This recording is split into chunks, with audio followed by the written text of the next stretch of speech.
And we're live. That was actually surprisingly fast. All right, hello everyone. This is joining again for Star vs. React. It's been a while. But I guess it's time to get a little weird. So joining me again is Carlos. Hey, got Middle Gator here. Feeling the love and such. Finally, I have a video essay in which Excel World gets fully appreciated for the personal, heart-wrenching drama that it is, and how it should have beaten Sword Art Online. I mean, seriously, people, you should have just watched Excel World over Sword Art Online. We could have had a better izakaya stage, please. So you can tell this is a Star versus React. Yeah! It's gonna get wild. Gonna go crazy with your opinion. Go, second. Sure, okay. This is your second opinion, and from a critic first and a fan second, it's time for some Star versus. After a long, long while. All right, and Jen. Aha! I don't have to follow anybody this time. Ah! I'm bringing up the rear. Woohoo! You have to follow everybody. And I still have no catchphrase. Except, hey everybody, I'm Jen. I can't wait to see Star Versus. I've been going through withdrawal. But now all the withdrawal will finally be thrown away because it's time to get a little weird and a little wild. Because we ain't from around here. It's time for some Star Versus. So you can tell we're very, very high. Yeah, we're gonna get. Woo! Hey, back everybody! Woo! Woo! All right. So that was the thing. Yes, it was. But let me see what I was gonna say. Oh, yeah, but yeah, we're gonna get a lot. We're gonna sort of get a content overload, because we're gonna go from Star, then in between of Star. Well, not even in between. Sort of like We're gonna be co-watching Star and the start of My Little Pony season 9. Number 9. Number 9. Then Number 9. Not reacting wise, but we'll probably some of us at least will be watching wise is the final season of Game of Thrones in April. Well, that's right. Everything seems to be ending this year. Star's ending. Game of Thrones is ending. MLP's ending. The world's ending. What? I want you to be happier. I want you to be. Where does that have to do with anything? So I'll go. Oh, that. All right. But I guess, are y'all ready for some Star? Let's do it. Let's do it. Season 4, episode 1 up. Hey! Wait. Hold up a bit.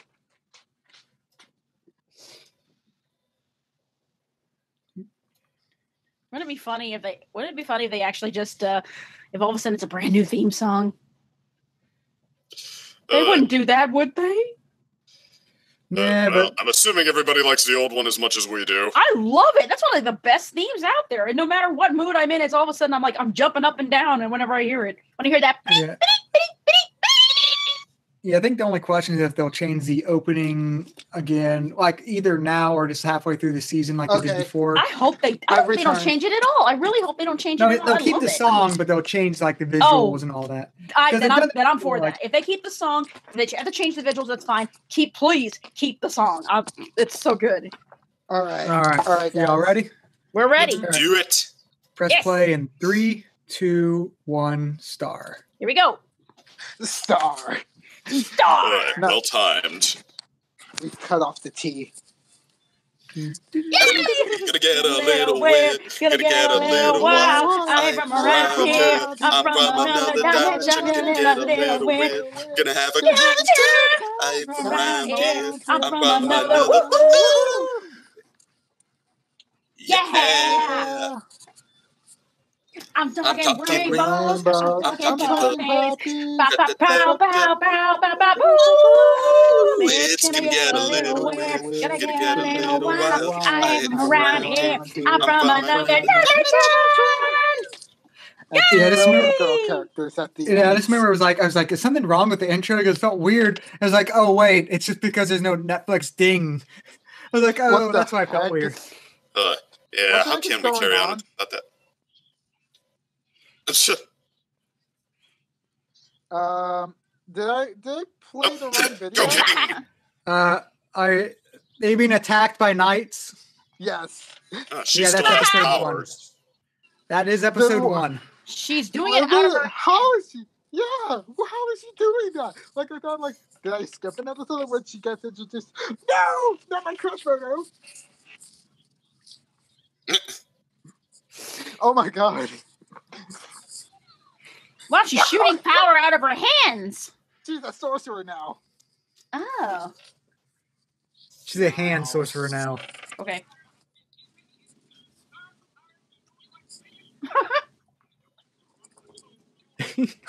Ooh. Triple check.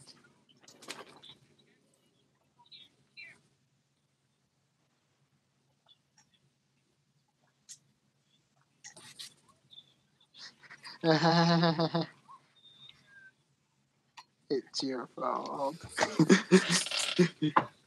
Yeah, this clip I remember was released during Comic-Con last year. Oh.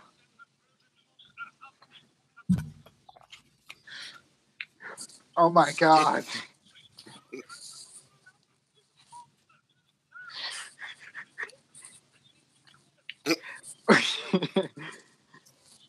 Okay, somebody smack this guy. Yeah. Yeah, he's not so subtly racist. Wow. I'm enjoying that a little too much. Not even the pony heads, dang. River. Oh God, Marco. Oh God. Armpit sweat.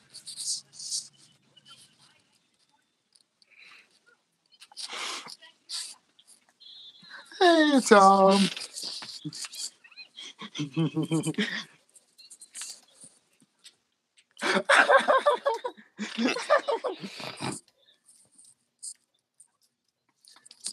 Yeah. Oh. Oh. Wow.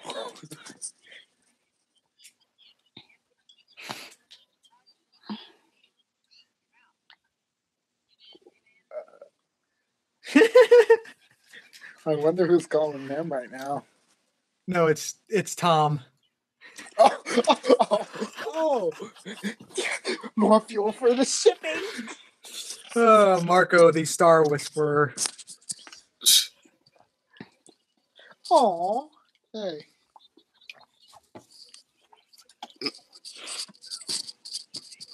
Oh, what?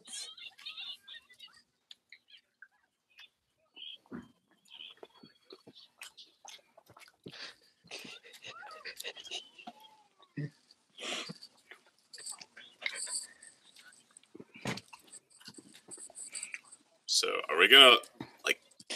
It's not even. In on It's how not she even May. disappeared. Oh wait, did she? It's not even May 14th yet. Ooh.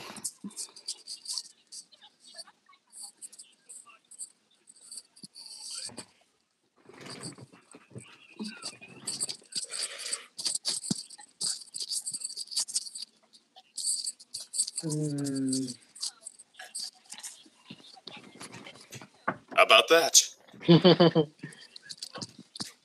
Wow.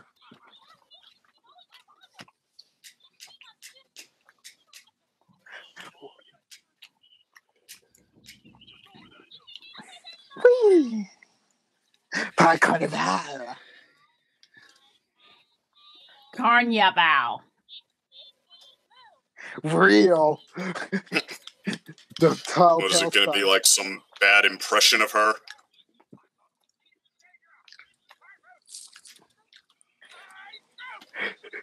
It turns out to be the family. So essentially, they're apparently the gypsies of Muni. Oh, are we gonna get another Hellfire stunt from like one of the priests from Yumi?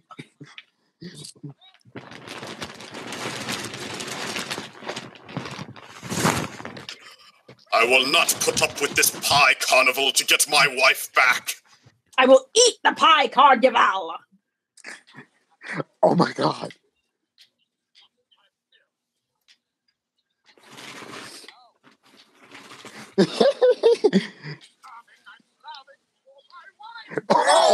Well, that sounds like a personal problem.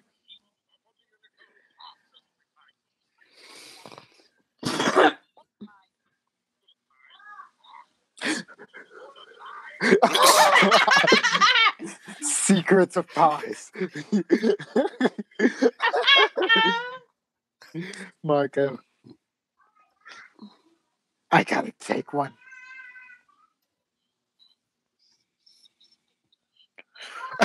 God. I think you know the answer. I love that face. It's so evil.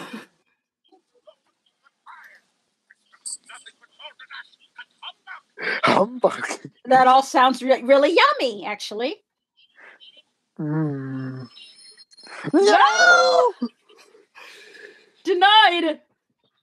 You did the Wonder Woman move. Oh.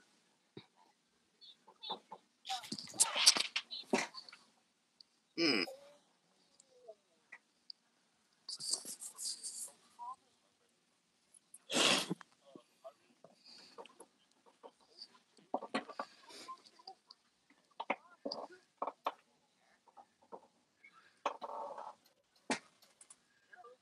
Oh my God.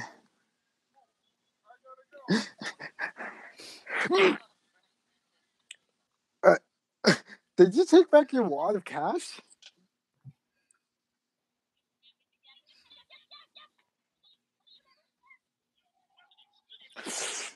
Oh God. Merchandise.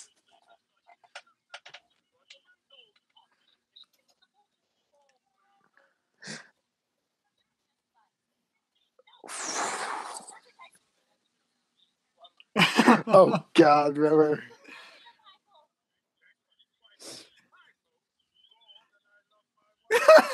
Oh.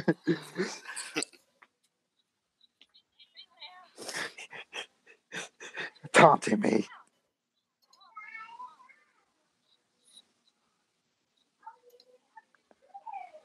Oh.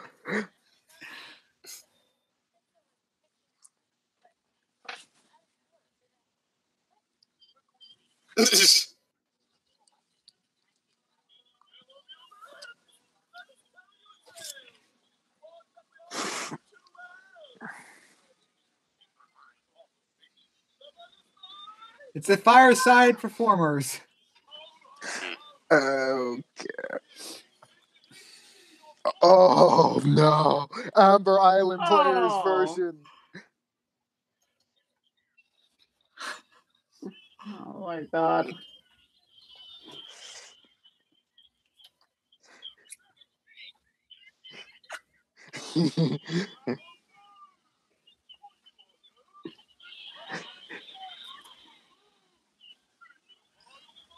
Oh no. Don't do it. Oh. He is not happy. The biggest backstab is my character would never eat a pie.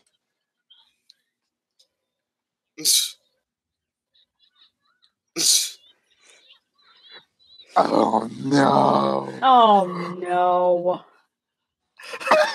That's what I said, Star. You. Oh. Okay.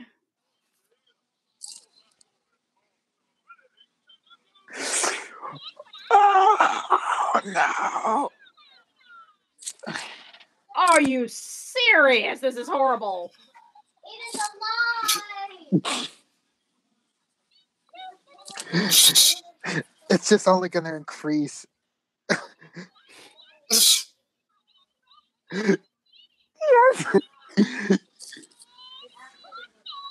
Oh no.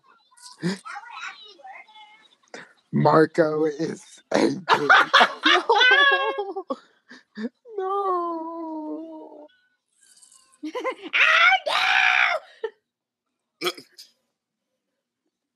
Marco, Okay. not the only friend.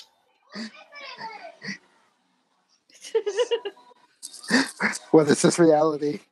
Hey, whose side are you on, Queen Moon? Have you finally lost it? Unless it's an evil doppelganger.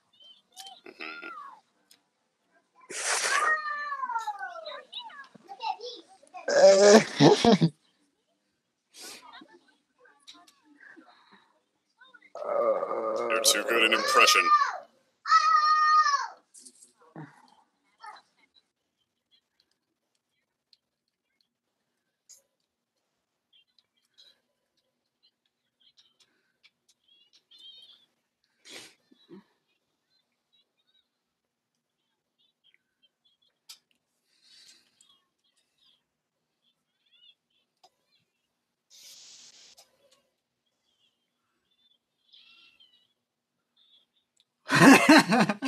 Good job, Star.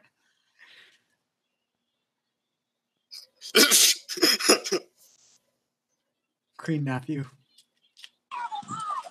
Oh my god.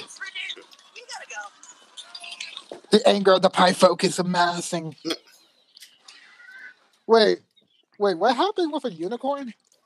Like, it feels like I'm massively missing a lot of plot details, but then again, that's probably what Star Versus is trying to do to us all. She's like, what the heck's going on here?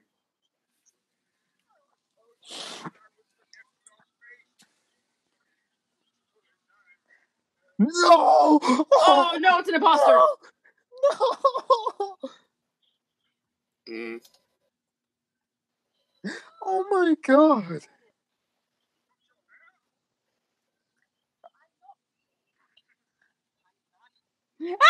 Oh, get the dog! There's a trap! We fell for the trap! No! Oh.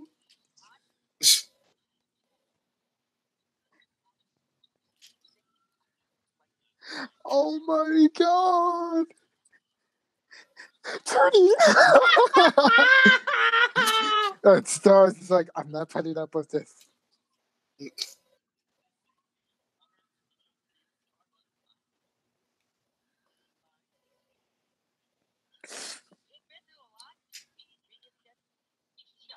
Oh my god! Frog squirrel. No! Eric, no! Aww. New ship for Marco.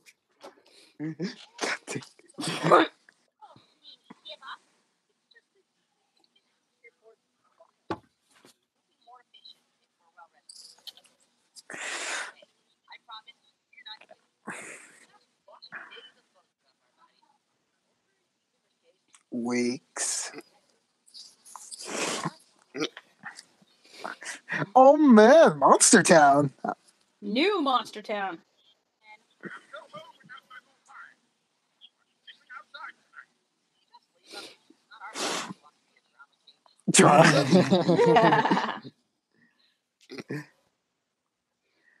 Oh yeah. Aw. When they're goth and pretty. Very Mary Poppins, y'all. Very. She's Mary Poppins, y'all! Or the magical dimension that I don't think she ever got out of.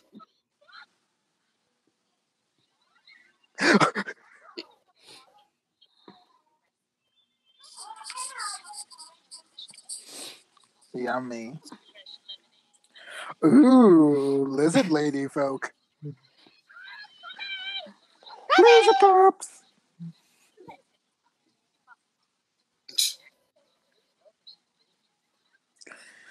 Oh. That is actually a stunning image. Oh, sickness. Hello there, Sir Knight of the Laundromat. Mm-hmm. Oh.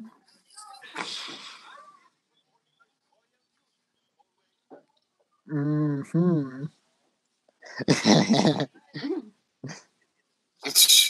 Slimy. Yeah, that is the perfect monster to put in charge of that. Yeah. Ooh, Eclipse needs to keep the status quo. Oh, hey, she's not even hiding it. She's not even hiding it. This is the best you could do.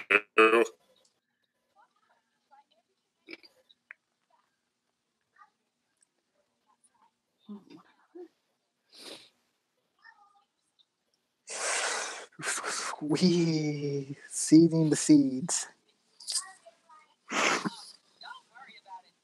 Ooh, no, it's not. Okay. Oh, hey, Meteora. Meteor! Oh, God! Transporting! Transporting! Little hell spawn. Demon! Demon, baby! It's like my soul! Demon, baby! Yeah, St. Olga's free programming. Oh,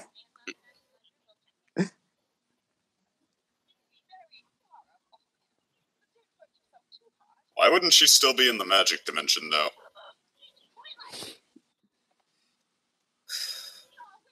No, remember she was kicked out of the magic dimension with Star. yeah, she's not stuck there. That was all at the beginning.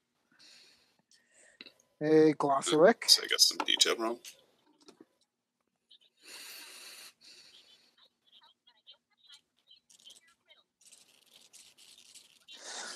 Oh, If no. not, we'll kill you!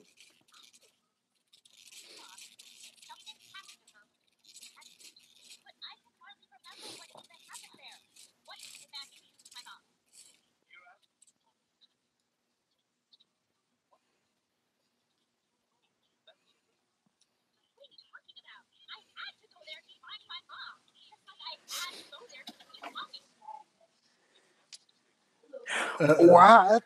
Oh, God. Everything was done with a mistake. Oh, look at that nice spider monster.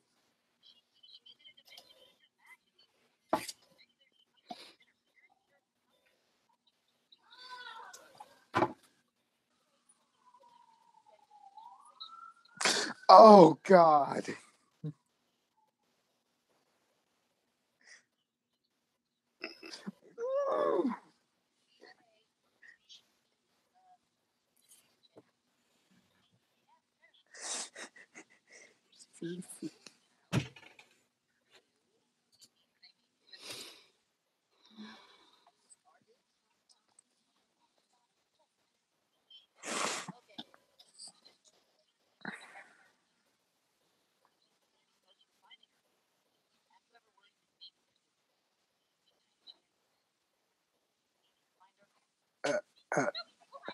Oh.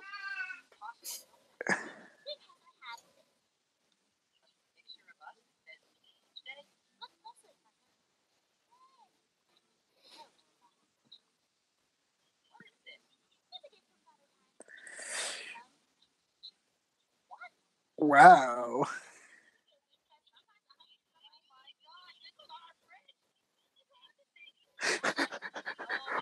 Oh my God. Oh my God.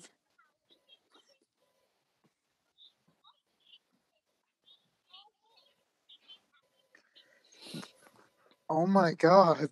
That is so trippy.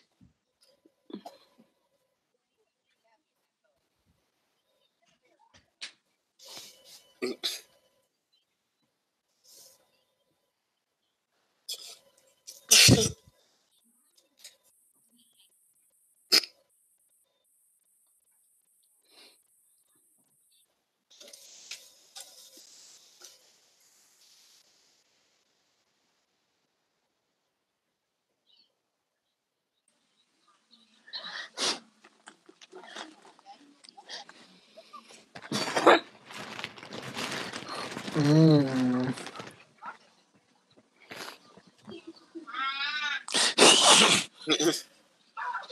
Oh.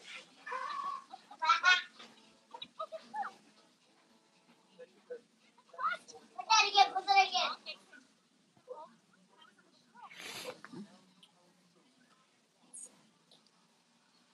Pie Island.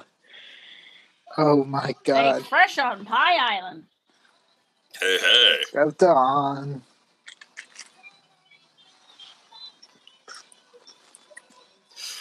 It is actually well, I was going to say it was a I clever really like approach to change the outro instead of the intro, but, yeah, they do that sparingly. So. I really like the outro now. Let's go on But the before we move on to uni the next, chapter. yeah, before we move on to the next episode, though, like any thoughts on this episode? This was actually a pretty refreshing return to Star, I thought. It was cute, it was fun, it was compelling. I mean, I think this is one of Star's better episodes in a while. The Star drag queen was pretty funny. Eric. Sometimes Tardina likes to contour with glitter. Yeah, like I said, Eric, because and she was thinking like the "Touched by an Angel" song starts playing.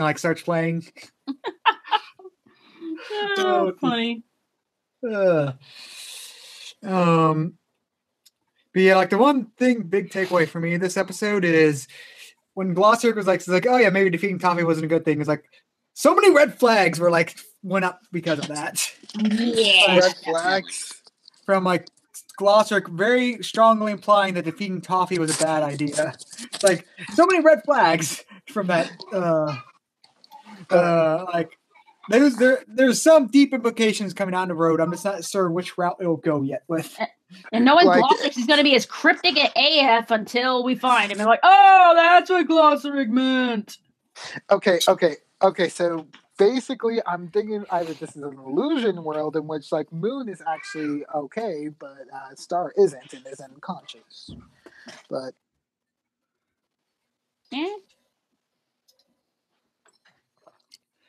also, I want to bring up one thing because I never brought this up. Like over the between seasons, there was like a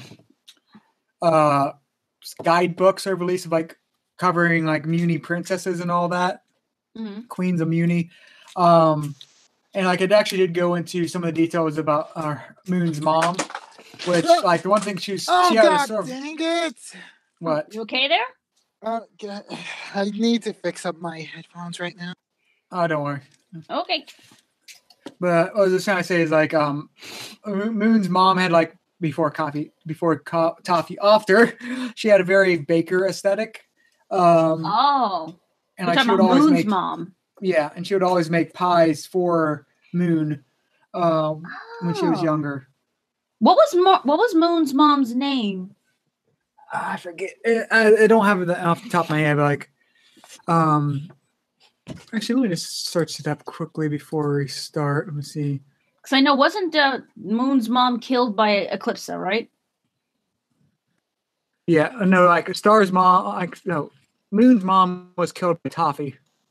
Oh, by Toffee. Yeah, that's why she was Eclipsa. I thought it was Eclipsa who did it. No, like no, she would not be. Queen would not be going. She would not be getting along well with Eclipsa then.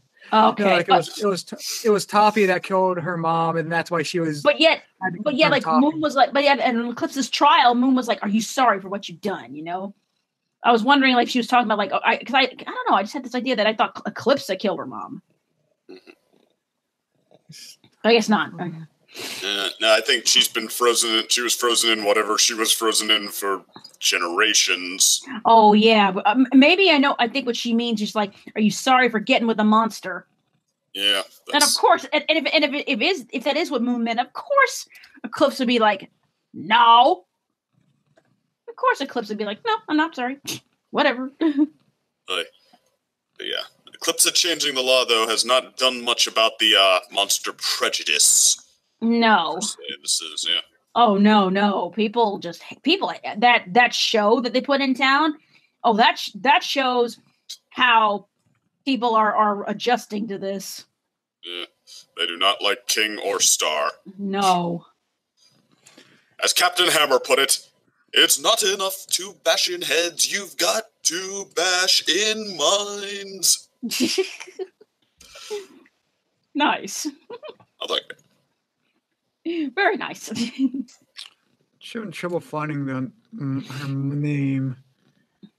So I know the only other one I remember was like the princess they substituted after Meteor was here it is. shipped away.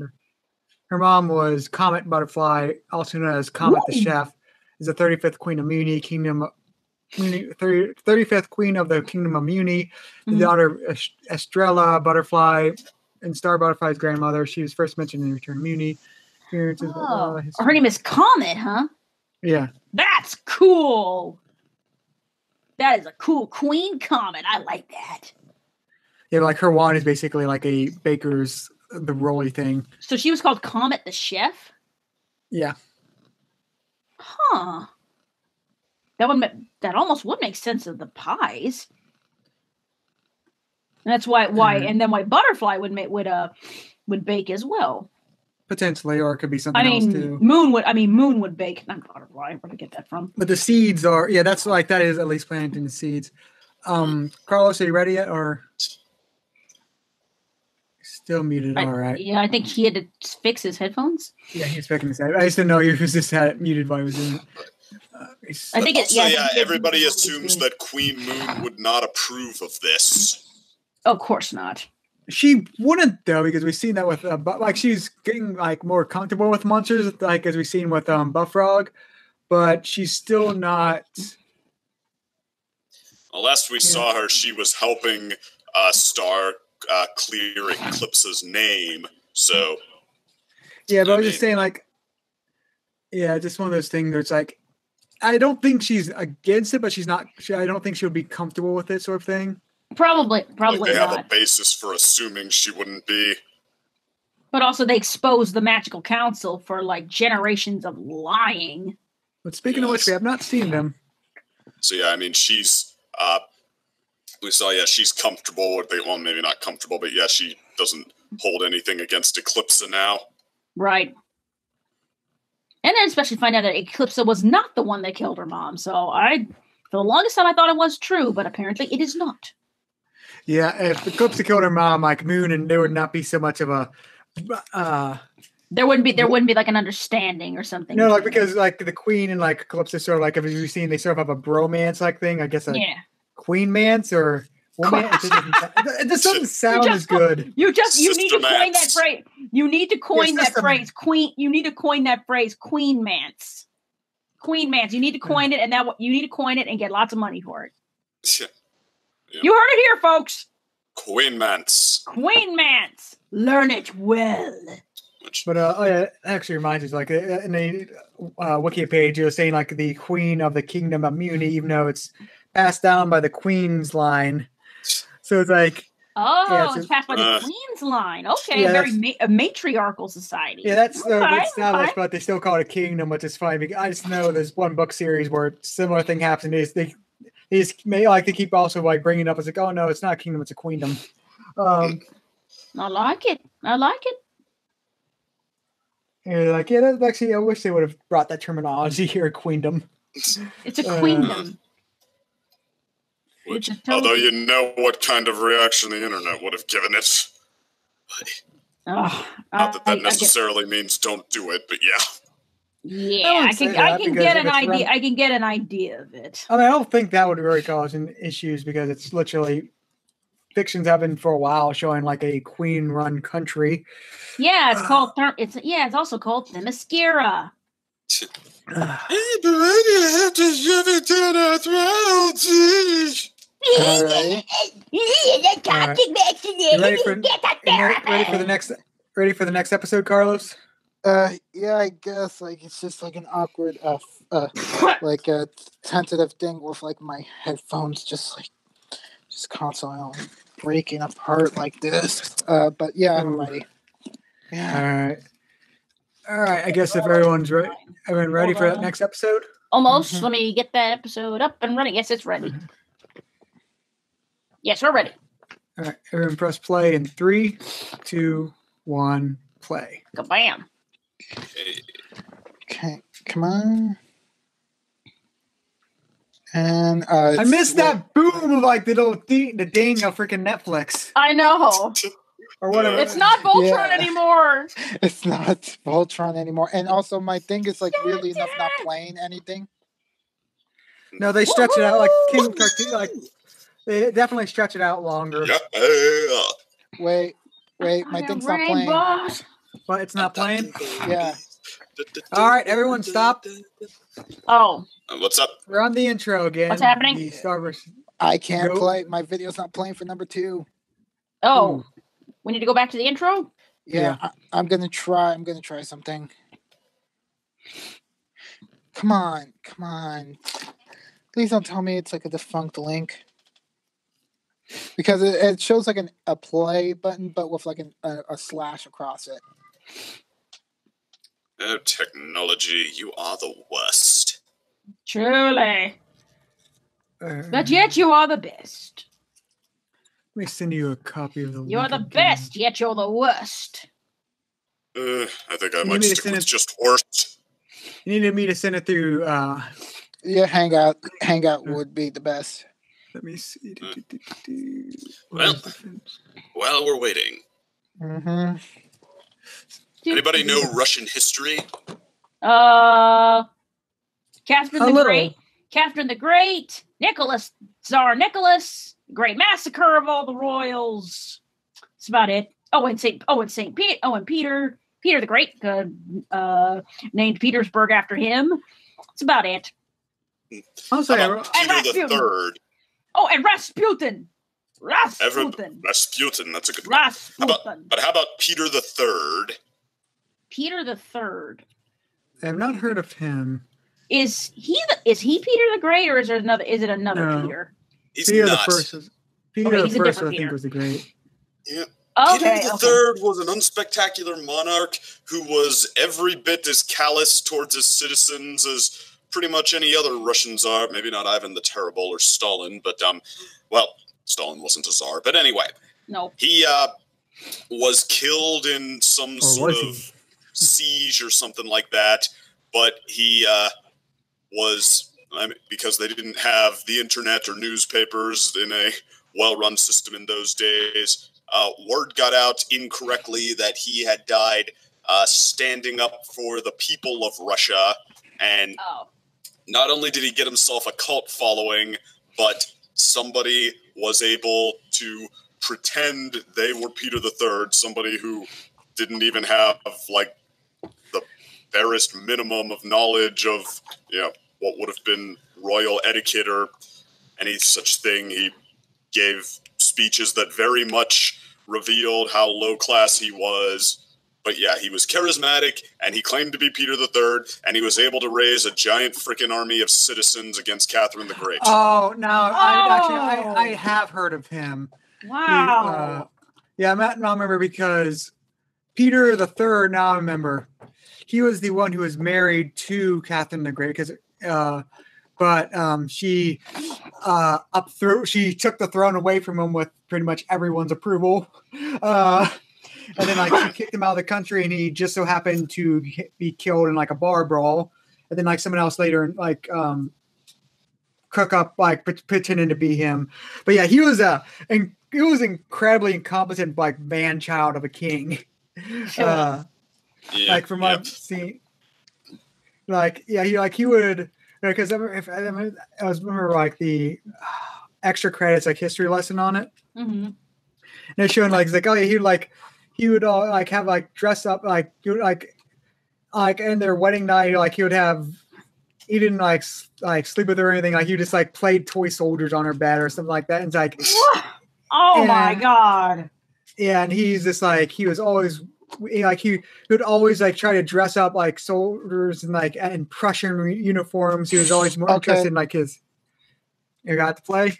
Yeah, I got it to play. But I'm bringing it up because these cult followings around certain figures of authority that can not only be misled, they can be dangerous. No doubt. Yeah. But yeah, let's just say to summarize what I was trying to get to. Yeah, when Catherine overthrew him, she did it first of all, Catherine the Great is from what will be Germany. It's just the Holy Roman Empire at some point. She married into that family, and she got the approval of the army, the chiefs of staff, all the upper up. She got the approval of the Russian church. Pretty much everybody was yeah, you're more competent than this king of ours. We'll prove you yeah. So when she overthrew him, and the overthrow process is this, so it was pathetic. Like even like the one Peter the Great looked up to, like the gosh, what's his name? The Great of Prussia. The Great of Prussia. Yeah. No idea. Something Wait, to not Great- Schnob. it's Why did they escaped- Charlemagne for some reason? No, like it's like something to Great. I forget. He was like the big famous like Prussian king. Alexander the Great? Frederick the Great. That was it. Yeah, Frederick the Great. Frederick. Frederick the Great. Like Peter looked up to, even like Frederick the Great was like even responding to. It's like yeah, he like the pros of the throne was just a pathetic excuse of a child sort of thing. Is like he's like, yeah, even the person you look up to is like, yeah, your dethroval was just pathetic. Like it's like you deserve to be dethroned at that point. Yep. But speaking of dethroning and all that, let's move on to Star. Let's do it. All right. Let's do this. All right, everyone ready? Let's do it. Let's Yeah. do Press this. play. 3, 2, 1, play. All right. Team cartoon. The tune? Oh, dang it. It's not playing again. No. It's, sorry. You were right. I do miss the Netflix room sound too. Where it just had like the long stretch of the cam. Yeah. Yeah, I know it's confusing because you think it froze. Like I did when I started like the first episode. I was like, did it freeze? Like, no, there's no Netflix thing. It's gonna get a little weird. Gonna get a little wild. I'm from another Speaking of Russian history, like the Muni actually castle has a very Russian influence. It looks like. Inspiration? Probably not. Yeah. Star in Wow. disguise. She looks like an apple person. It's a cute disguise. Pirate. Strawberry Dad. How does the king's eyebrow over his eye patch? What? Mm. We're Is from she another dimension. cosplaying Oh, Is she Marco a is. strawberry shortcake cosplayer? Yeah, whatever. Anyway, if you're gonna leave, you should have somebody keep an eye on your boat. I'll be happy to do it. And he steals it and leaves. Allow me to grab my thing. Serious? I'm out. That's right. Run away. I won't be swindled by you and yours. What are you doing? Oh, can't you see he's a racketeer? So, Pay him to protect how's our your mic boat. set up, Carlos? My mic setup? You mean about There's somebody yeah. not wearing headphones.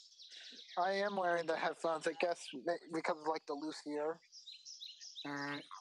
That's the only thing. All right. I'll just say move the phone on the other side of the other ear.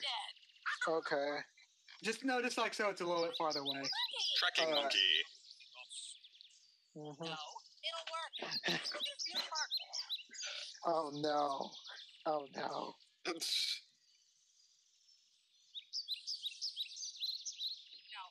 find Queen Moon. Oh my god.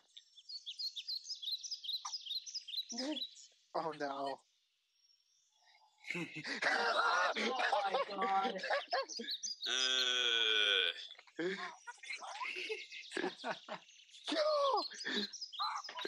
Squid up my bucket. Star swindle. Star? You get it chased.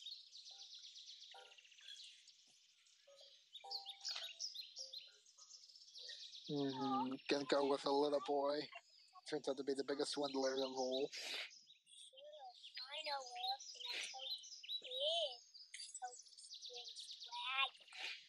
Steal. No! Let's go! I can't morally compromise. Oh no, my. When your father advocates for crimes. Classic five-oak scam. The wagon belongs to him, and he wants us to steal his wagon so that the shield can come out of hiding and catch us in the act. We need to draw the shield out of hiding. Hey, do this! Stop! There he is. Stop! You're hurting him! No! Don't you see? He's the shield. I'm not the shill. The shill is over there. Yeah, he's right. I am the shill. Me and the boy were trying to trick you out of your wallet, but it didn't work. Oh. Come on, back in Whoever was right. King actually Oh knows my this God. stuff it was Oh seeing. my Wow, that's an God. image. trying to stop him from robbing you. They robbed me last week. That's why I've got the broken arm. I don't trust this guy. So He's too innocent. Yeah, it's a double fake out. Yep. you think all pie folk are They are. liars and thieves. Some of us are good, you know. Luckily, I have a pretty thick crust. And a purple pig. Why are people so cruel? Sorry, we didn't mean any harm. Before you go, just, do you know who made this pie? Actually, I do. Oh, sweet. Can you take us there? Please, please, please, please, please, please. I'm not too keen on doing favors for people who assault me. Okay, boysenberry, let's be on our way. Boysenberry. Well, sorry, I wasn't able to help you.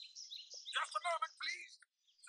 This does not come easy for me, for I am but an old man set in his ways. But please forgive me. I just missed my move by.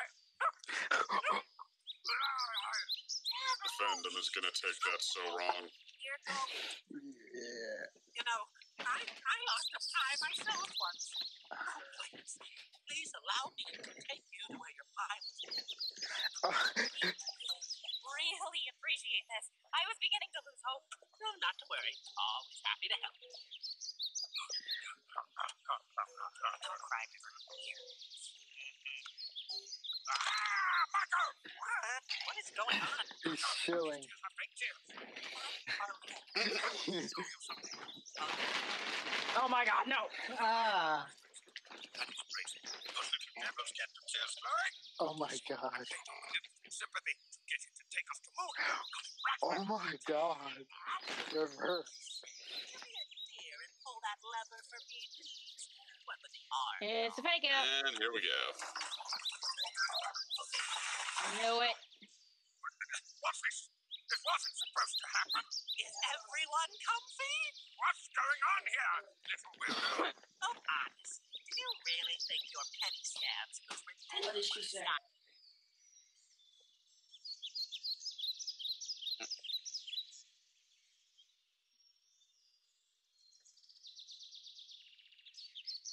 Ah. What? Hey, it's another guy we don't know. The pie resistance. Everyone, gather around and say hello to our new guest. And for the right Oh, he's a Captain Hook too. delicious pies. They make pies out of people. Yes, Star, can't you just narwhal blast your way out of there?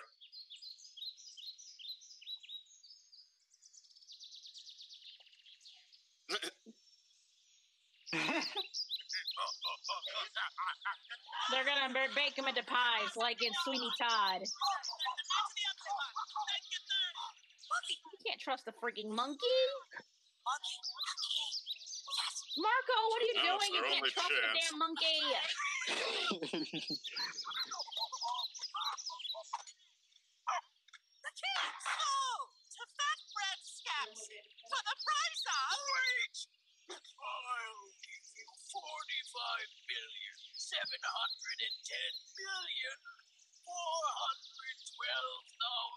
45,710,412,242 pennies. Oh, What the heck? Well, Good what did it say, 4 billion? 45 billion? Yeah, that's still over $4 billion. Or no, $400 million. Alright. Let's see. Mount. Wait. Hey!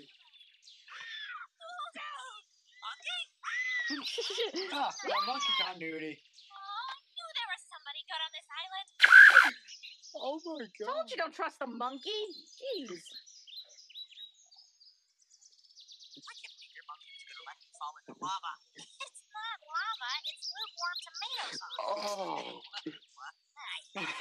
Come on. Okay. I mean, Volcano sucks. it's like, I have no idea what will happen, but this feeling that no matter what, I'm going to be okay. Because I'm meant to be here. Okay. Next week, it is not okay.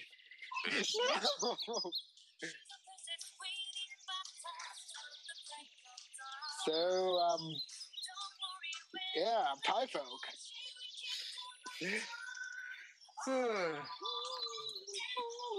Island Star. Aren't the Pie Folk just a very charming group of people? Butterfly! The shining star. Disney! Yay! Hooray. Yay! It's over for now. Until And, okay, until the Star's next back. episode. Oh, Moon's back. Yeah, Moon's No, back. I meant Star the Show is back. Yeah. Yay!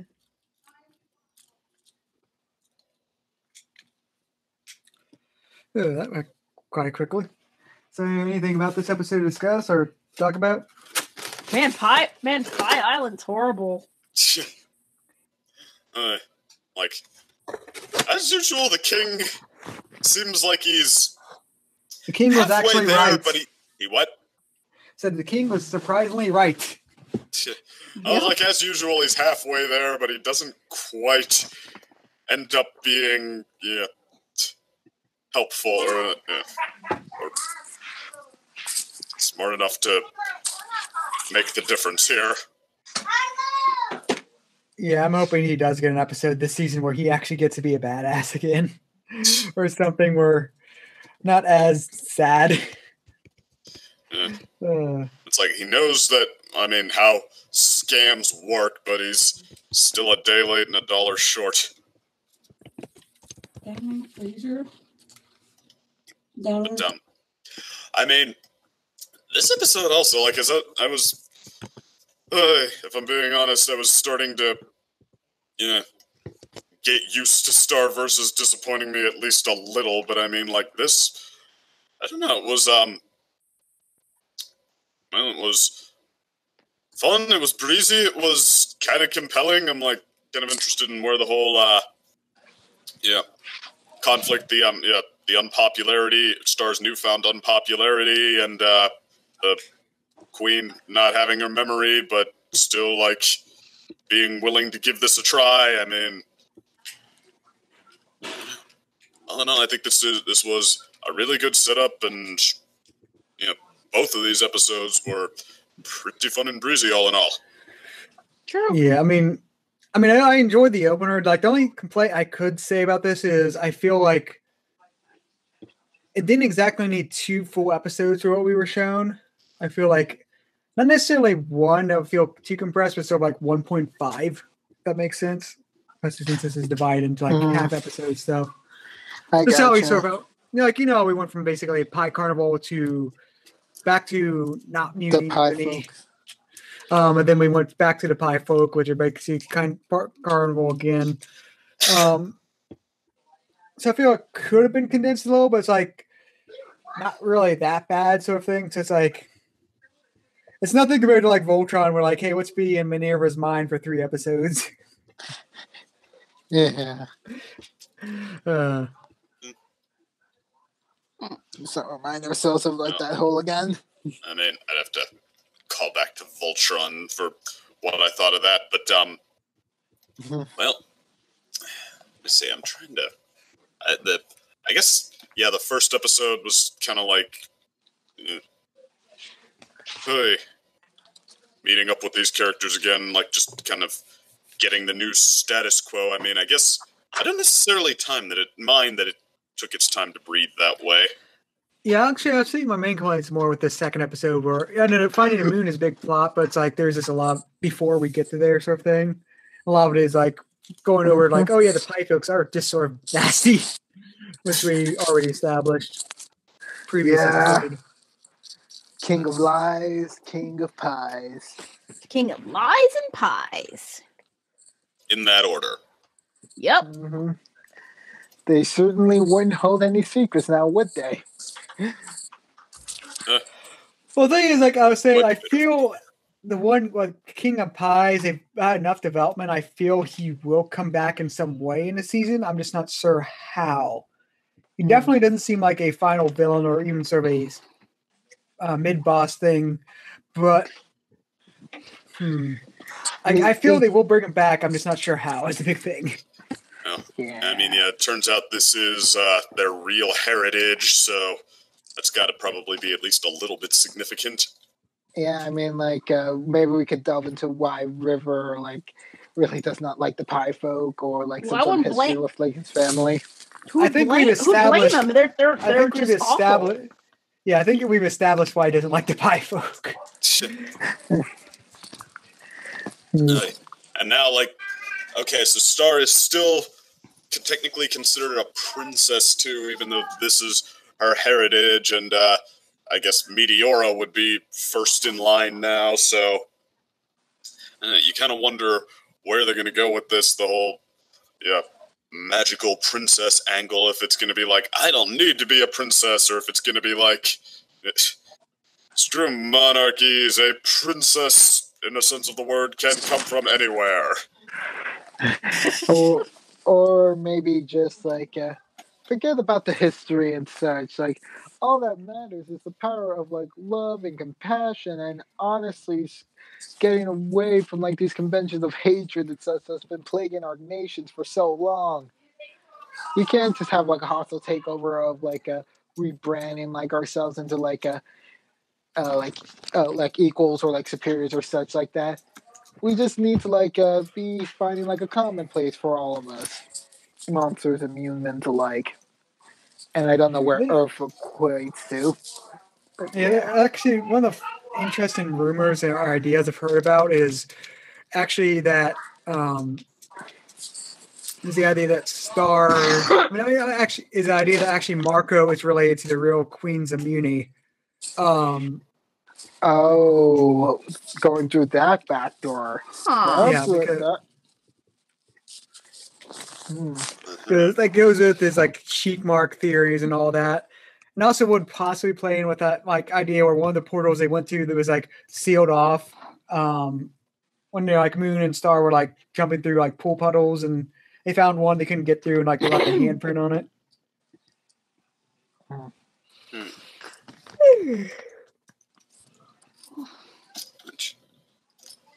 I will also say that what helps this show, like, this is about, I guess, the balance I like the show at, where, okay, nothing feels too forced or too too much like a weird gimmick, because they don't lean too heavily on it, like like, I guess in a lesser episode, the whole pie of truth thing would be not only what reveals the backstory, but the sacred contract thing that says the queen cannot leave unless somebody passes some kind of test which is related to the moral of the day, and everybody lives by this because of course they do, and like it. I mean, actually, it lets itself be freewheeling and weird like that, but it doesn't just invent stuff like that purely as the excuse for the conflict to happen. It actually takes the time to write it out. Yeah, I just want to say one thing is like one thing I'm disappointed they didn't make a joke with was like when he revealed the pie, I was like, oh, that's a story. It's like, and it was like, oh yeah, we already know that. I was expecting Star to say something like that. It's like, oh yeah, we already know the sort of secret backstory. Right. It's like what? It's like oh. Yeah, that was a joke I was waiting to happen. It never did. Yeah. And the only real surprise there is like, oh yeah, they're pie folk. Way back down the line. Right. I mean, how could you even tell like the pie of truth? I was like, nope, that's one big lie. Wouldn't believe anything these pie folk have to say. Like pie of truth, I'm like, okay, that's funny coming from you guys. Yeah. On the other thing, like the reason that they have so much trouble,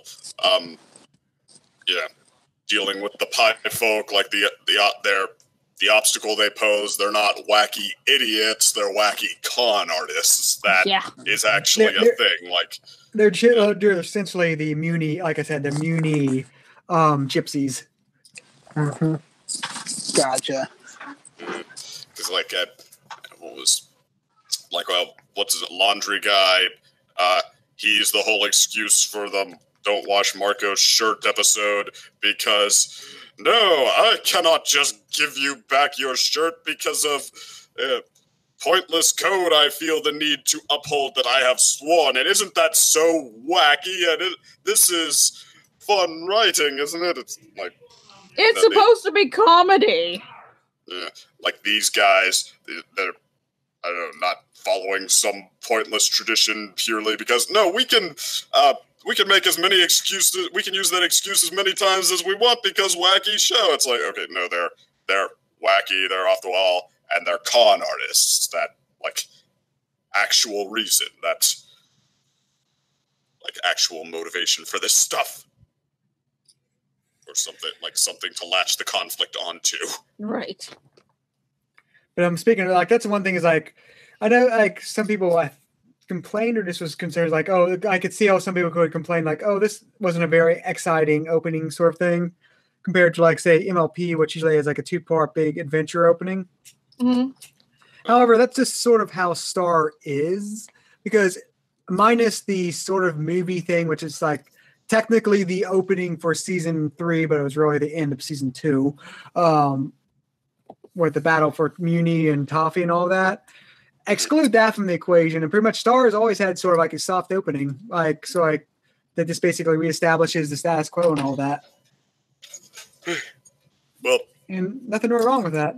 Mm-hmm. It did open with a pretty zippy action scene. Like I thought that was a lot of fun. That was they were not only fighting their way through a bunch of guards, they were doing it in very Star, Marco, and King sort of ways. Like Star's just got hand magic powers that we saw the Queen did have, so that's not totally out of nowhere. And Marco. We've seen it.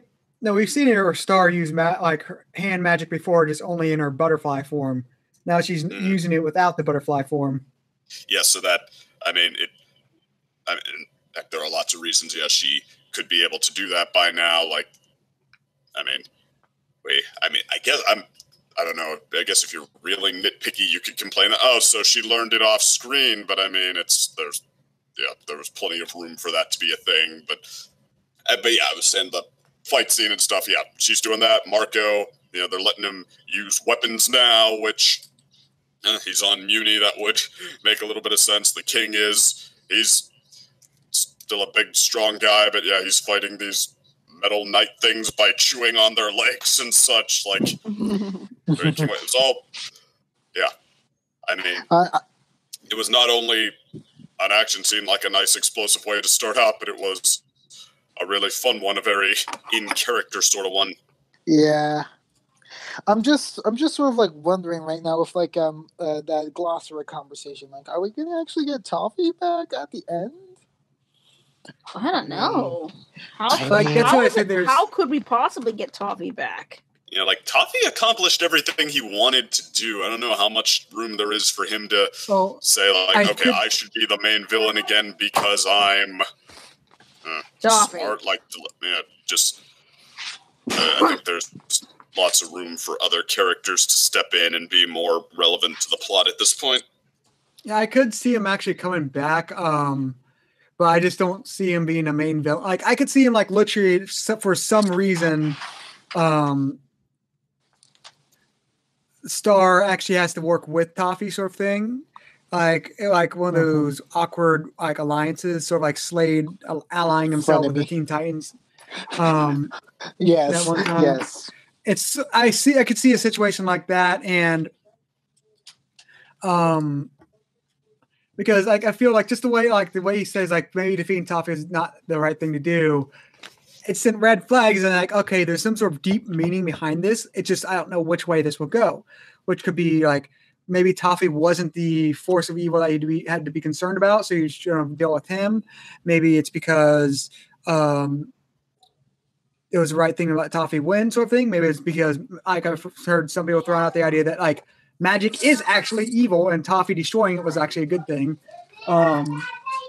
So yeah, it's like one of those like there's so many ways you can unpack that. It's like I'm so thrilled to figure out how. Is this sort of thing. Me too. Like this is like this is a reviewer critic's like wet dream of like a little like plot points. Like maybe Toffee wasn't defeating, wasn't thing. It's like so many avenues to go with that. Right. Or Yeah, maybe he's not the real villain. Maybe he's not the real villain at all. Maybe it's got something to do with Globcore. Globcore? Yeah, the monster. Yeah, Eclipse's husband. Something's wrong with Eclipse after all, because like Eclipse, exactly.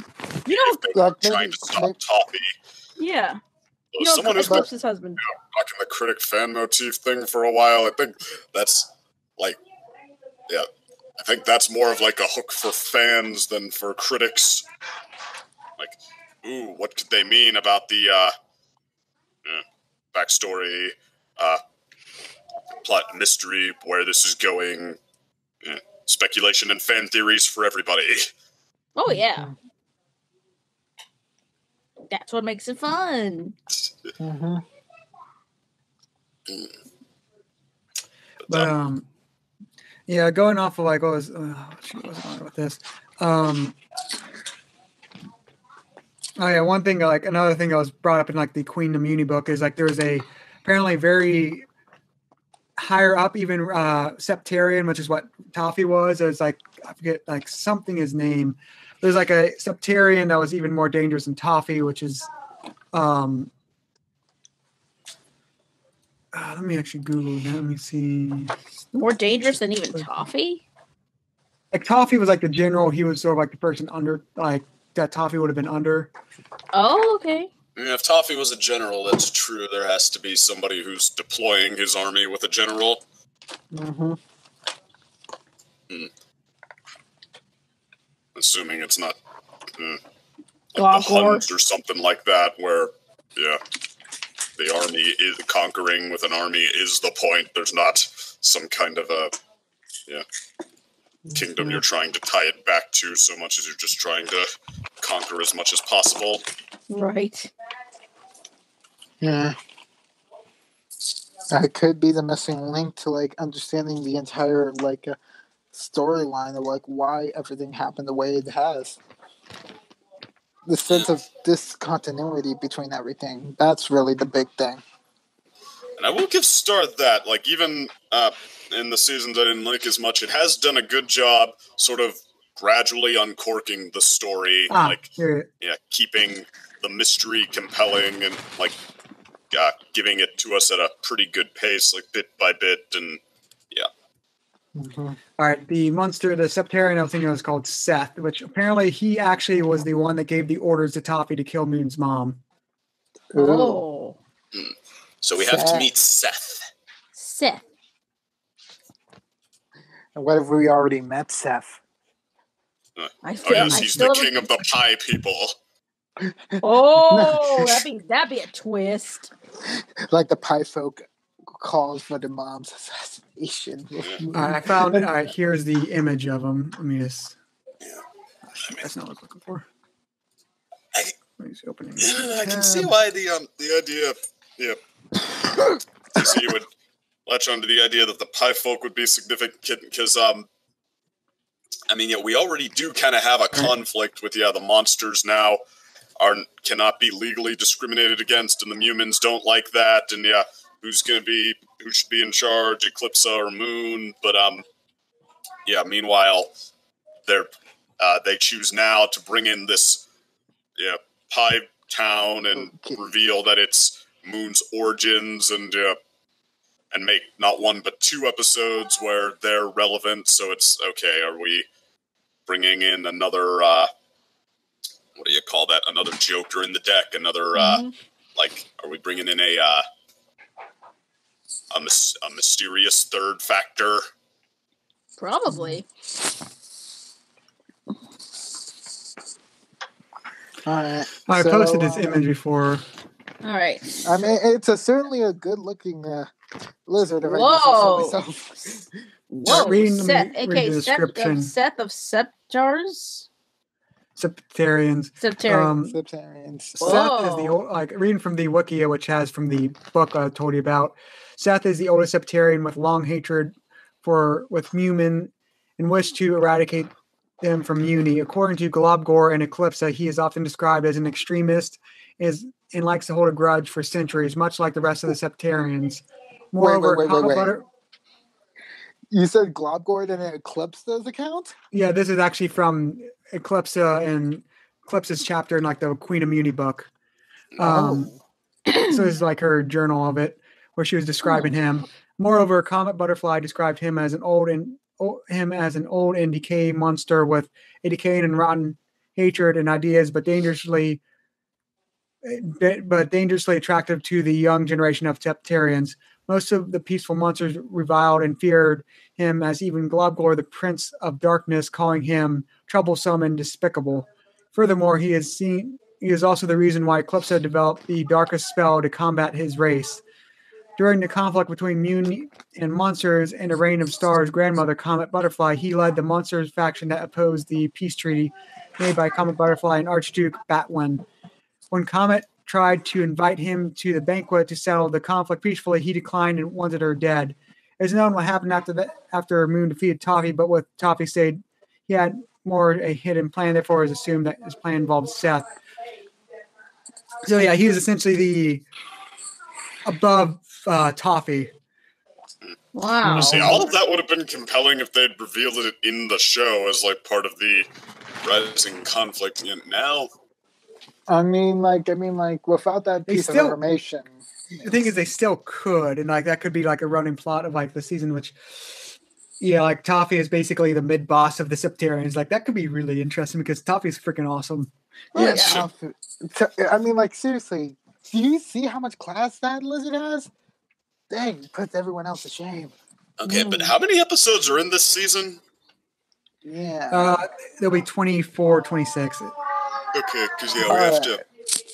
Okay, apparently go through this monster conflict, go through the Globgor, finally getting him out and seeing how bad or good he is, possibly this pie place, and also this Seth, and wherever, if he comes in, and however far that goes, I hope they've planned all of this out. Like, I really hope it doesn't just come off like things are, alternately shoved into the background and then rushed through and, just lurching through everything it wants to get through and without rhyme or reason. Yeah. But so far, though, it seems like they're off to a pretty good start. Oh, yeah. Actually, you brought up the MLP openings before. I mean, Big Explosive or, Day in the Life, or anything in between. I mean, I say that all genres are valid. That's critiquing 101. But more importantly, I thought that this was a lot more exciting, less boring than a lot of the recent MLP openers. Actually, the crystalling with where the conflict is, the winter is coming, and Luna and Celestia are blasting storm clouds. That's not even a little bit exciting to me. Oh yeah. No, it's not. It's getting there. They can only hold it back for as long as it takes us to finish the episode. I mean, the most interesting two-parter we had for the beginning for My Little Pony recently was really season 5, and that's sad. Season 8 was kind of good, but for a different reason, not really for traditional action-packed openers. Yeah, 8, 4, and 5. Their intros were. Oh, actually, geez, I don't know if the intros have the best record with me. Come to think of it, 3, 4, 5, and 8. They were pretty good. They were. Wait, what about number 2? Well, no, 1 and 2. I think are my 2 favorite intros. I thought seasons 1 and 2 did a great job there. Yeah. 4 and 5, they were maybe A minuses. They were kind of great in their own right. 3 and 8, pretty good. I mean, they were, season 8 might have been a little mellow. Season 3's, it was actually like pretty suspenseful, I thought, but it didn't have quite so much the personal touch. Like their approach was Twilight has to take a test, and she treats each step like taking a test. Figure out the conflict. Research paper. Get past this door thing. Homework, remembering what Celestia taught us before we got here. And this, meanwhile, like it's not so cut and dry like that. Star versus it. There's a little bit of an action conflict, like, okay, invade places, see if the queen is there, see if she's in another castle or dungeon or whatever Bowser keeps princesses in. But yeah, but sorry, Star, your queen is in another castle. Yeah, like, okay, but yeah, use magic and use invasion and fight scenes to get done with that, but also the mystery of what happened and the how the people are reacting in her absence, and okay, what whether Star's feelings about whether they can find her or not, whether Star is in denial or it's a lot more three-dimensional that way. It lets it be a character-driven conflict as well as a plot-driven one. Mm-hmm. So yeah, I think this was actually, now that you pointed it out to me, I think I might take this over most MLP intros. I mean, like, I definitely would prefer it over season 4. Anything over season 4. Oh yeah, you hate season 4s. Did you even hate the season finale of 4? No. Season 4's opener was just terrible. Oh, the opener. Okay. Yeah. The opener, I thought it's a combination of some really great material and some really contrived plot points, and that to me comes out to an A-. Apparently, it comes out a little lower for you, Nova, for Gator. Yeah. I'll get it right one of these days. Yeah, it definitely, I feel a lot more negative about the contrived points, including Applejack's part in that episode, but yeah. That was painful. Although, I don't blame it on any particular character so much as I'm blaming it on the contrived writing. Everybody in that episode just nods in agreement to stupid stuff when the episode wants to go that route. Uh-huh. And the only interesting thing about the episode, was the Tree of Harmony stuff in the Crocodile. Seriously. Never see that thing ever again. Not even in the season 8 finale. What the heck? The conflict about everybody growing and changing and the dynamic becoming new. I mean, it was a lot. I guess you can kind of forget about that. That was supposed to be the premiere, which does that, but didn't really feel like it to me. Felt like it to me. Twilight spends the episode worrying about that being the new dynamic, and now instead it's her. She has to step up and be the princess. That's her life now. It's what's gonna change? What's gonna be lost? What are you gonna miss? What can you maybe work with? I mean, it's kind of a refreshingly bittersweet way to pick up from the magical mystery cures, less self-aware version of everything is awesome. Everything is cool when you're part of the team. Where everything is awesome, and we're living in it. Because we didn't feel like writing actual plot anymore. And we thought that our series was going to end after 3 seasons of syndicated 65 episodes. Well, apparently they did have something more written out for that, but when they found out it wasn't, they just went the but how would I compare the two? No, Twilight doesn't do anything definitive or conclusive. She's just awesome because she ranted about how great friendship is and stuff. Yeah, it's not like that was the point of the series in which I started to be meh about her before season 6. But yeah, I think they improved her at least last season, where it became, last season was less about Twilight the chosen one sort of thing. It became more evenly split between all the characters. I've never bought the evenly split between all the characters. I mean, not praise. I think perfectly it's fine to split your to have a main character and such, especially since at least starting out it was primarily Twilight's story arc. I mean, like everybody else had arcs too, but yeah, she was. Well, but it was relatively split between all the main six. And then, like after season 3, for a while, especially the openers and closers, it basically became all Twilight to the rescue, and like the other ones are just there.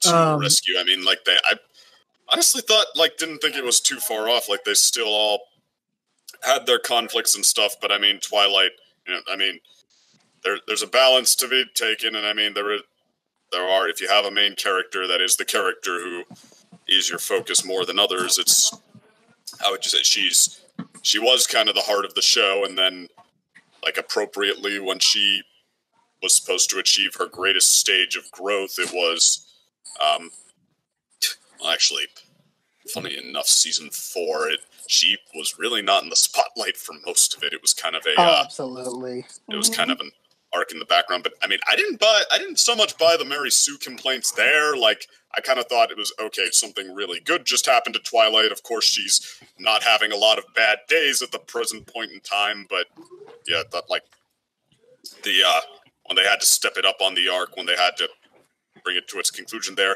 they did. It was after that when they were like, oh, what are we going, when they started getting self-conscious of Mary Sue complaints, what are we going to do Twilight now? Oh, she's lesson 0 Twilight again. She's even more frantic over something stupid. Isn't that so wacky? She's a nerd. She's really, really nerdy, and it's really, really cute and stuff. Like, that's when I started to get a little, hey, done with Twilight. But I mean, I will admit she wasn't as much fun in like season 4 with the whole, okay, now she's a sweet, happy princess, because like I said, she didn't have as many bad days. Something really good just happened to her, so it wasn't like we didn't get quite so many of Twilight's greatest hits as we did earlier on, but I at least felt like she was on the same arc she'd been on since she started. Like, this was the continuous progression of her character. Like, Twilight, who... we still have things to do with her. She's so cute and so wacky and... like, that's where it loses me. But, alright, I guess let's conclude our thoughts of the opening of Star versus this season. Any other closing thoughts or opening thoughts for the season? Well, very much more entertaining than the beginning half of season 2 for Star. So already off to like a big leg up over that, and also probably like the beginning of season 3. Though then again, season 3 did end with like its premiere with like the awesomeness of like the defeat of Toffee, but. It's like that's what I said. It's little episodes. It's a weird, like I was saying before, it's sort of a weird shift because technically the Battle of Muni movie episodes are the start of season 3, but narratively wise, they're more of the conclusion of season 2. So yeah, it's that weird, like awkward shift where it's like, just say it's season 2, please. Like that's where like it completes the plot and all that, and like. Yeah. So, I guess that's just how I feel. Like it's certainly like quite entertaining. It was nice seeing the characters are like where they are right now, and not like Meteor like just leaving like everyone as to do like evil deeds. Like it's like, oh, she's being very transparent with all of us. Like. Like I'm just kind of glad like that sort of subversion happened, because it's like I can't wait to see like what developments happens for Meteora and her dear mom, because it's like, what can we do with these characters? Hopefully they might find a happy ending in this series, because like this series is all about like repressed family information through like revisionist history, which. Never thought that would be like the main plot point you would take from Star versus, but here we are now. All right. Any other closing? Go. Well, I mean, not only has Star still found a way to keep its intros relatively fresh. kind of on the note on what we were saying before about main characters, Star herself is, still, pretty compelling. Like, she's both the fun Star we remember and the one having to process a lot and grow up pretty quick in the face of all this conflict the kingdom is under. Like, I think one of my, I don't know if I can say it's a favorite moment per se, but it's almost a very Star moment when she sees the parody of her right next to her dad, and her reaction is, that's not how the Norwal blast works. I've actually seen actually even funnier is like I've seen even funnier remix of that scene. Where like not just a scene, but like a clip of that, like where Star blasted that fake imposter with the wand. It was like it's like I am the like you're saying line, and then it's like Star blasting and like has a dubstep beat after that, like sick burn sort of thing, like with the Star with the while they're blasting her through the thing.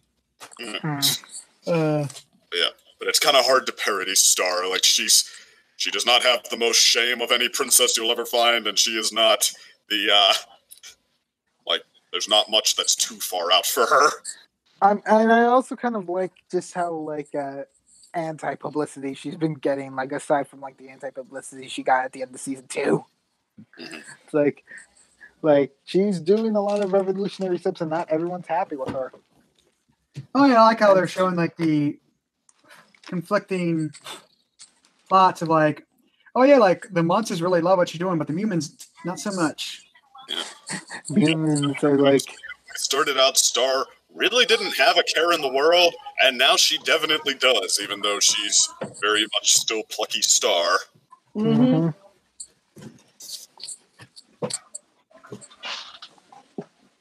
Yeah, so just I do kind of love the little moment too where she's just like hanging out the window by her feet, happy she didn't let her picture fall to the ground in Marco, who's this is just their dynamic by this point. Star, stop hanging around. Just drags her back in by her feet casually.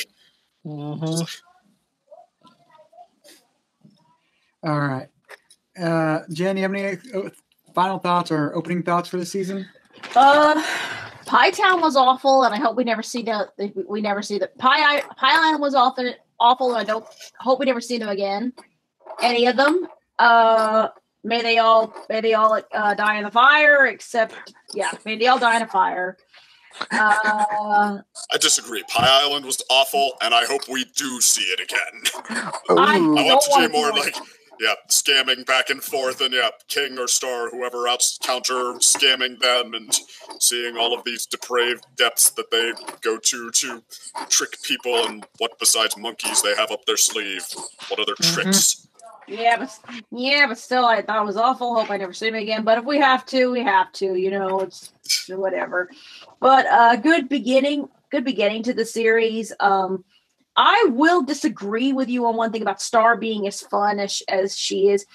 I don't think so. I think Star is way more serious now. She's way more serious, but then again, she's realized all the stakes and everything. She's had a pretty big shake up in her family and such. But that comes with. But I know that because of what she's gone through, she can't be like the fun-loving Star we knew back in all the way back in season 1. I don't think she's as fun, but that's okay. It's all about character growth. Yeah, but she's not having as much fun, but she is. She's fun. She is fun. I guess I meant there. Okay, she doesn't seem fun. I mean, she's definitely not having fun because she's more serious, and her queendom is pretty much falling apart. Her family's been fed a lie and such, and it's actually kind of humanizing to see Star kind of. This is a big way of growing for her, so it's good to see that. Whether I miss the fun, crazy Star. Well, I guess so, but I think this serious one is very necessary and still fun to watch and such. I'm still intrigued of where the story's going to go, especially with the fact that Glossaric was like, oh, okay, maybe you defeated Toffee. Maybe that wasn't a good thing. I mean, Glossaric, I'm just fed up with him. I'm sorry, I'm just fed up with Glossaric. Okay, but Nothing we can do about it. Nothing we can do about it there. I'm Yeah, still you can't wondering. change it. No, you can't. I'm still wondering, like, what in the world? Why is Globgor sealed up? How is Globgor sealed up that Eclipse can't blast him out? It's the ceiling of like the one guy, so it's very, at least the used to be very strong. That's when it used to be very strong. Right. I guess so. That's where. I hope they don't wait till the last episode to get him out. I want to meet Globgor. I want to as well. I feel it'll probably be a mid-season where he's released, because I feel, especially with the book and all this stuff, he might be an antagonist-ish force, but he won't be the final villain sort of thing. I agree. I don't think Globgor will be the final villain. What do you think? Eclipse is going to turn and then like, oh yes, she's the villain all along, right? No. They would have done that sooner if they were going to do it. Like Yeah. It seems like we're supposed to like Eclipse at this point, and she unquestionably loves Globgor. So I'm thinking they're going to be our fun, wacky couple on some level or another. And don't forget the demon baby Meteora. Yeah, like I said, they could still be antagonists, but I just don't see them being like yeah, like they could, like for an episode or two, they could be in conflict with Star and all of them. But that at the end of the season, I don't see them being enemies or stuff like that sort of thing. Mm-hmm. At the end of the season, I still see Meteora, Globgor, and Eclipsa being free and like living the family life. But I could easily see him being in conflict at some point, because I feel Eclipsa will fight again at some point. I feel we will see that. So it's just a matter of who and like if she will be allied or not allied with Star and all that. So we'll see. Right. Well, I'm still intrigued to like where Star is going to go and such. This is welcome to see it back. That's about it.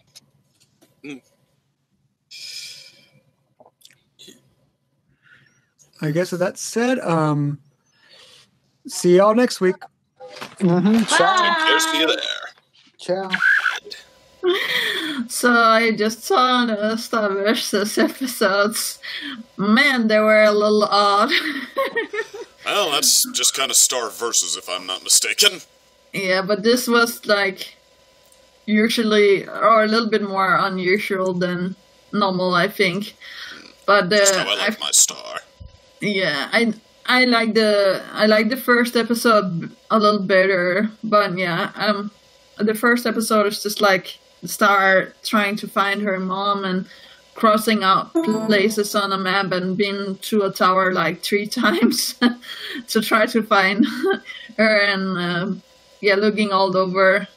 What I was like thinking was, why didn't you look in the Underrealm? Because like at one point her ex-boyfriend, what's his name again? Tom, and he's not her ex. He's her current boyfriend. Oh yeah, I forgot. I always think like she's going to be together with Marco, but yeah. I think that's pretty obviously the plan. Like, yeah. I mean, very few people are expecting her to end up with Tom by this point. Yeah. I'm almost rooting for it because they've jerked our chains on that around so much. I'm like, okay, you know what? There's such a thing as to the point where it doesn't feel legit anymore for you to say, even after all this time, it's still just what they should have done for this long, but they just didn't. Like. Yeah, but one of the things I were thinking about was, why didn't you look in the Underrealm or where Tom is living when he calls up? Right, it seemed a little suspicious, but we later find out in the second episode where the mom is. But I would have, if I were Star, I know that they're together and stuff like that, but I would have been like, oh, we didn't search the Underrealm, let's go there. That's true. He was like, we have towers in the underworld that could have been a hint drop there. It was a little like, okay, are you hinting that the mom is actually down here, or you kidnapped her, or what's going on? I don't know, but I like the fact that the monsters now have more, things to do, or they can be in Muni. Mm-hmm. It's just a little sad with the humans, though, or mutants. No, they still kind of suck in the way they treat monsters. That's true. Yeah, that's not good. And the pie folk is hilarious, of course. Like, you think like they're all good and stuff like that, but I knew with that cute-looking guy, I was just like, yeah, something is up, but I didn't expect him to like unzip himself and have a other person inside. I was just like, okay, this is taking me a little bit by surprise. But that was funny. Okay, yeah. Now, one thing I liked about the Pie Folk, I said this with the DC group, is that instead of like some gimmicks in the show, they're just like wacky idiots, and they feel the need to do stuff to make the plot more complicated, because of course they do, because, hey, wacky show. No, they're wacky con artists like that. Yeah. They do have a reason to do what they do, and I thought that was a little more engaging. It was like not so. It was funny. And something I actually also thought was, in the start I thought it was a little bit but later on it was actually becoming more funny, the thing with the ape, like the monkey stealing his wallet, doing all of these bad stuff. I thought it was a little bit over the top with the key moment, but else I think like the monkey was fun. I didn't remember the girl that saved them at all. I didn't remember where she's from or what her name is or anything. Isn't she? Like that, yeah, that but they keep showing up.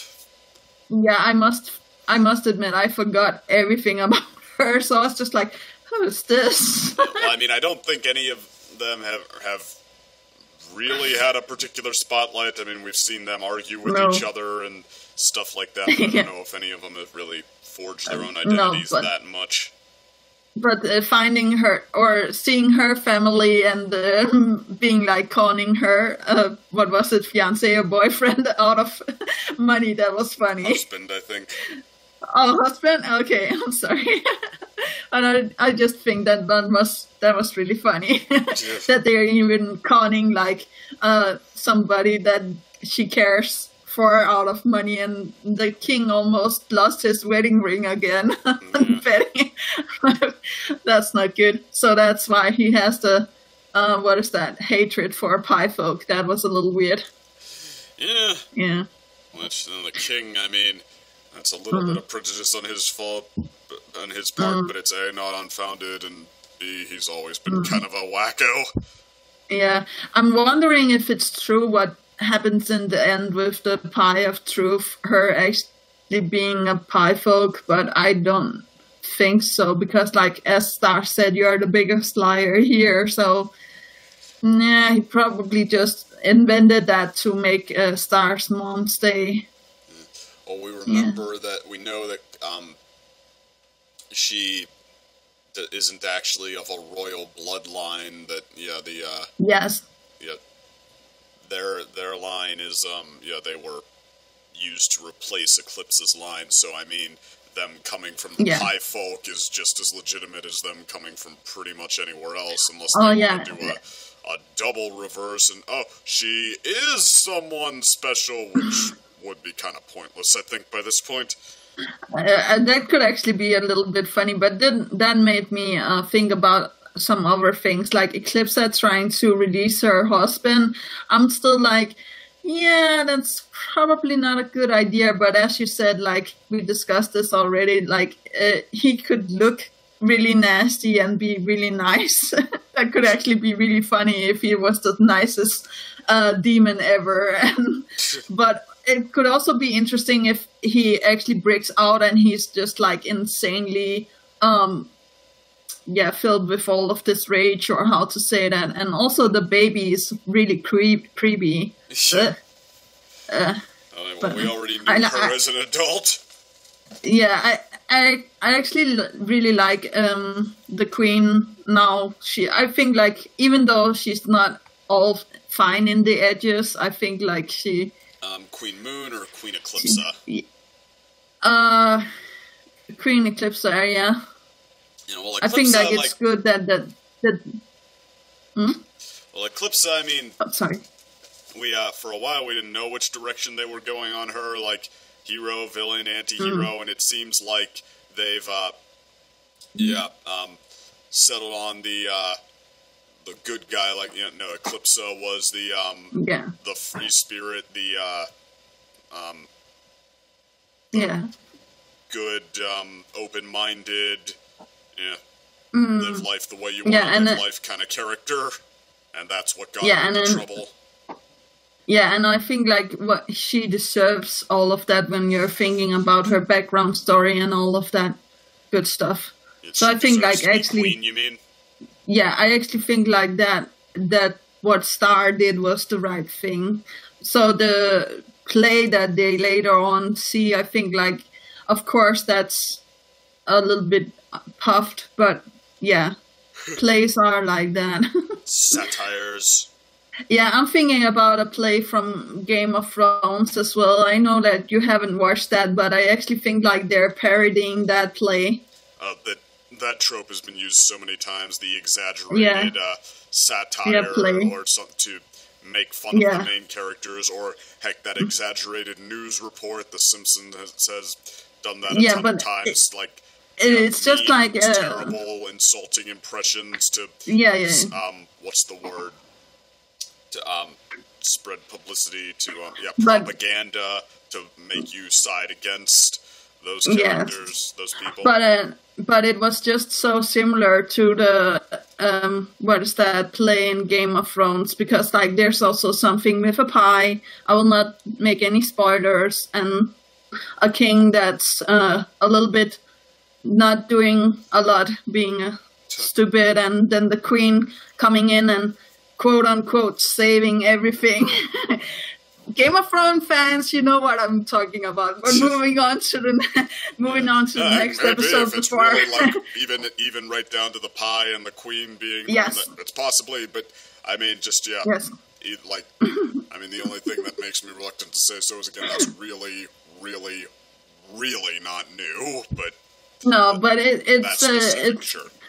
it's kind of meta, I think, for what the React group was pointing out was that Eclipsa and her husband could, even if they're not evil per se, even if they're not dark-hearted, greedy characters, they could become the antagonists on some level because they maybe disagree with Star or the other main characters, or they end up at odds with them somehow, which... I actually don't think the show is going to go that route. I hope they're going to go the way that I say, with them releasing the dad and he's going to be the nicest, sweetest thing ever, and you're just going to be like, oh... Okay. And there's an alternate possibility for who could be the big final villain, because this is the final season.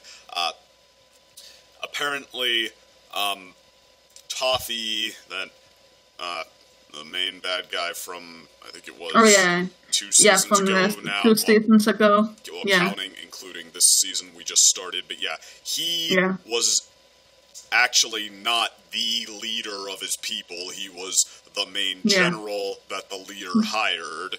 So, there's all of a leader. I already knew that. Yeah, so, okay. So he's the other possibility, and what do you think about that? I think, yes, there's a possibility, unless the Star went to that guy, Globgar, at one point, and he said, maybe it was wrong for you to go to the magic realm and try to defeat getting your mom back and defeating that guy. Yeah, and I was just two different times, and he said the first time was a mistake, and then he said maybe the second time, the second time was a mistake, and then he said maybe the first time going there to defeat Toffee was a mistake too, and the DC group had a real field day with that, well, apparently lots of fans have, ooh, does that mean maybe that she should have let Toffee destroy magic, that magic is evil, that, what does that mean? I don't think so, but it could be a possibility, definitely. In the moment, but I personally don't think so. No. In the moment, it kind of just struck me as more like mentoring, you could take it on someone okay, open your mind. Do you, I mean, maybe you shouldn't have done it, should you? Like, Yeah. well, if you think back to the scenario, I mean, I don't know, were you rushing things? Were you not picking the best solution? Were you trying to force a solution? Or are you totally proud of it and like, I would do that again because, all right, in that case, you have to, own this. You have to be okay with the consequences of it, you know. Yeah. I mean, there are lots of levels on which that could be mentoring and not the worst mentoring at that. Yeah, I actually still feel like there could also be a possibility of Tom being a protagonist later on. He's a protagonist right now, an antagonist is the thing. Antagonist, yeah, I'm sorry. I don't know. But that's my own predictions and my own fan theory. It would be just like such a shame. Like, I mean, at the beginning of the show, granted, it's like, all right, you really got to step gingerly because Tom is a really problematic character, like not taking no for an answer, trying to force himself on Star a little bit, feeling entitled. But I mean, they just like, I mean, he just so hardcore earned his redemption. It would almost be a shame to. Yeah, but I just have a personal feeling, but that's just me. But maybe you should move on to the next one before I go all haywire. Like, it seems like Star's not going to stay with him. Like that's no. She has a picture. God dang, she has a picture of him, her, and Marco, and like having this great beach day, and her smiling, and Marco being like. Also smiling, so I know. And my prediction kissed last season, and Tom knows that. Yeah. Yeah, so like his final test is probably going to have to be, all right, can he let Star go this time? Is he totally redeemed? And yes. But I mean, and like, I don't think man, so. especially like he turned the other cheek on Marco, came back to save him, like after Marco kissed Star, and which granted he said he thought he was calling Marco's bluff, but I mean, heck, even so, that's a bit. A big thing for him, yeah. Yeah, well, I mean, even after he found out, he didn't totally disown it. He didn't say, "Geez, like, oh well, my mistake. I wish I'd never come." He said, "Oh well, too late now. You know, I'm saving you." Yeah, that's true. But who knows what the future brings with the episodes? So, well, but, I mean, yeah, I thought these were both, great episodes for Star, top tier, and I was pleasantly surprised there because, I mean, I was starting to get a little used to Star disappointing me on some level, but, so... Yeah, I don't think, I don't think this second episode was that great, I'm sorry. Like, the first episode was nice, but the second episode caught me a little, what's that, off guard, or how to say that? I guess. With all the pie folk stuff? Yeah, well, like, no, that wasn't it. I just think, like, maybe it wasn't as interesting as the first episode. I don't know what's up with me, but I just lost, interest in it in the last half, because I was just like, okay, you're not going to find your mother, and all of the sudden she's there in the baking, a pie and stuff like that, and I was just like, okay, where's this going? Is it also going to be somebody that's just looking like the mom, or what's up? But it was the real mom, so I'm happy for Star that she found her mom, but I just think like it could have been more interesting if she actually came to a conclusion of like, okay, I'm probably never going to find her, and then finding her. Or how to say that. Yeah. Baloo, below, I let you go, I let you go. Yeah. And then he came back. Yeah, but it's a little bit over with Glossaric, because, like, he's not the mom. I'm sorry. That was nice. Well, I mean, it'd be different, but it'd be just a more extreme version of the same thing. Yeah, I guess that's true, but I like the... also some of the humor of the pie folk in this, of course, and the Star insisting on the pie being the thing that actually led her to her mom, but it was actually the volcano smell. Well, that was actually set up all right, like her being pie folk, because only my mom bakes pies this way. No, all the pie folk do. So. Yeah. my like the girl, I've already forgotten her name again, but her family, her family always made the same pies with the same butterfly moth or whatever. Yeah. If it's supposed to be a moth, is their moth not butterfly? That's actually pretty That's a interesting. Good question, but I mean that would actually make a whole lot of sense with like star being like a moth to a flame, like well, the stuff butterfly like that. name, though. I mean, did they get that from the royal family? Because I don't think you take in an orphan, try to claim it's a princess, but they are a princess, but then have them keep the same name that they had. Yeah, so maybe her real name is something with moth, not butterfly. Probably something with pie, because pie moth. Yeah, but I mean that's not how that works, though. It was the great, etc. grandma. Yeah. Her babies never had the name Pie. That's yeah, but so all of those babies' surnames might have been Moth, or how to say that. I don't know. Well, Pie, I think, was the surname. Okay. Where did the moth? Oh, okay, yeah, that came from the pie. I'm sorry. Not at all. Yeah, they're being a little too far into, like, but sometimes you take it really literally, because like something will happen later on and you're just like, oh, I called it with the star being a moth, or how to say that. Anyway, this is running kind of long, so anything else? Yeah. I like the fact that the volcano was not lava, but it was some tomato sauce. Tomato soup. Lukewarm tomato soup. That was funny, because like I was thinking, no, or else like she would have killed that dude that falls in, or whatever it is. And of course, he was hilarious, the Pie King. So yeah, that was it. That was alright, yeah.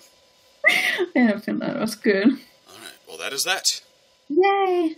That's fun.